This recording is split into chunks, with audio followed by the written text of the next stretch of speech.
Hello, today I'm going to plant some lavender.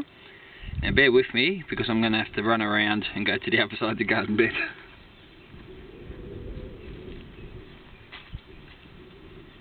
Alright, now today, like I said, I'm going to plant lavender. Now there's a few reasons why I'm going to plant lavender in this garden. This is the same garden bed you would have seen in the artichoke video, so the kind of semi-permanent one. Lavender is obviously a permanent or perennial shrub producing lovely flowers. Now the reason I'm putting these in here is a few reasons. One reason, I like lavender.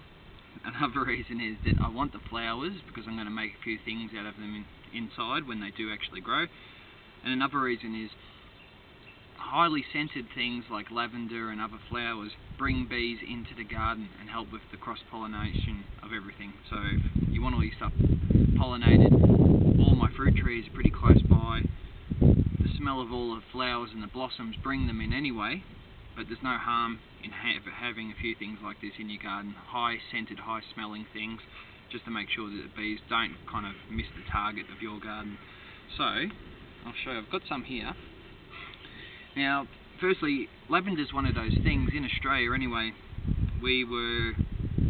A lot of gardens had that kind of old English type of feel, you know, like lavender and rosemary and thyme and different flowers and things like that. But because of the drought over the last 10 years or so, things like that just haven't been appropriate. They're just not viable in today's kind of garden themes. But lavender is one of those things which is a very tough plant. You can grow it in full sun, you can grow it in partly. I've had it growing on the southerly side of my house where it was mostly in the shade and it grew really nicely. So it's really tough.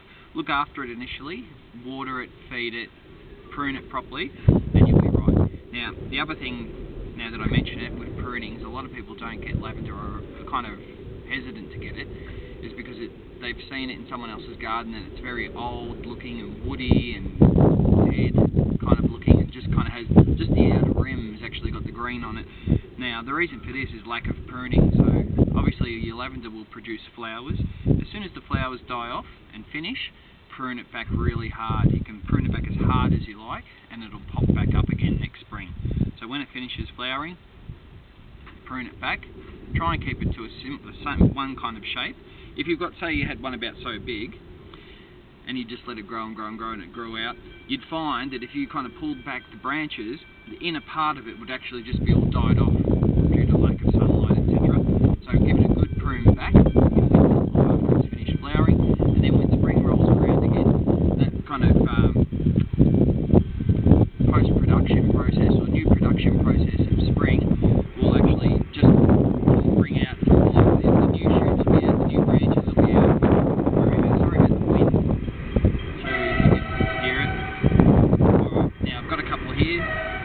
These are just lovely little ones that have grown from cuttings. Now, same kind of thing you've seen me do a million times before.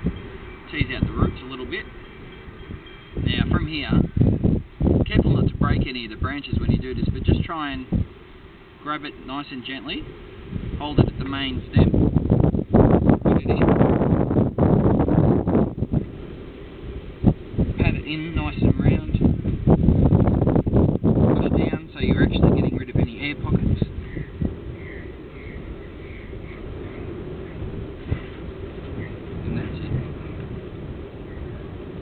Easy. Now I'll just quickly do the upper one, same thing, nice and gentle. These are relatively young, so all the new actual stems and branches are quite supple, so they bend quite easily, so you don't really have to worry about breaking anything, but do be careful. Lavender's easily trained too, so if you want it to kind of grow parallel to the ground out, it will. It'll do a lot of things, so you can actually kind of prune it and shape it to what you want. Alright, we'll pop this one in. Too bad anyway. Here we go. Coming around. Nice and firm. Push it down so we haven't got any air pockets. Clear most of anything from away from the actual branch. Now this is going to be the same kind of process as what I went through with the artichokes. So I'll mulch.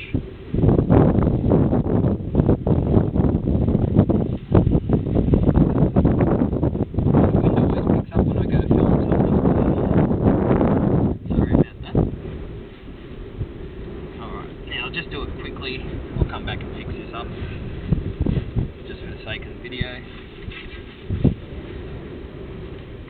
Alright. So again, like the artichokes will be in for about 3 or 4 years. These will be in for indefinite amount of time, really. I said I was going to be quick, didn't I?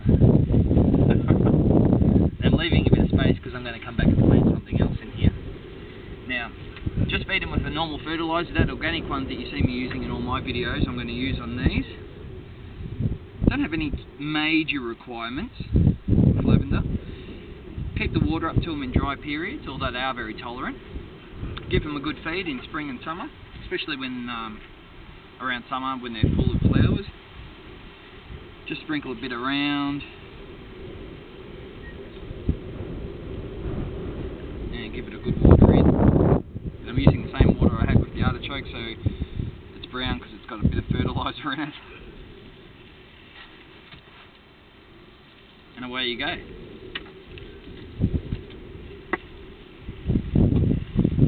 It's pretty easy, isn't it? Now these will grow to about, well, I'll keep them to about so big. So it'll just be kind of a nice finish it here, like the garden keeps going across, of course, but even though I do like corrugated iron, and I do like the look of it, it does have a kind of a harsh-ish aspect, I guess, being metal. And I do like the softness of the flowers and the green foliage of lavender, just to kind of be a bit of a contrast and break it up a little bit. So I'm hoping down the track, at the end of this garden bed, we'll have 2 just nicely shaped lavenders. And this is English lavender too, I should say. I should have said that to begin with. You can get all different types. You can get Tuscan lavender, Italian lavender, English lavender, Avon View lavender. God, there's heaps. There's more than I could mention. So lavender's really easy to grow. And if you want to grow it in a pot, you can quite easily too. Just make sure that the pot's sufficient for the actual size of the lavender. Lavender in itself, look, the biggest one I've seen is probably about 5 foot tall. And about 2 of my 1.5 arm length, so fairly good sized shrub.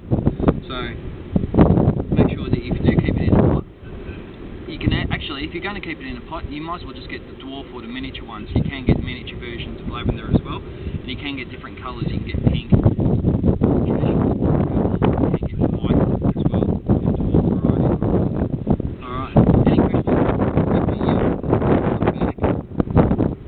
Probably in spring, and I'll show you some of the things you can do with the flowers. They're easy to dry out, and then you can steep them in hot water and drain that off and make a nice spray, lavender smelling spray. Sounds like a bit of a palaver, but it's really, really nice.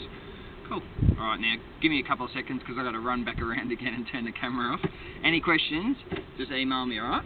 Cool. See you soon.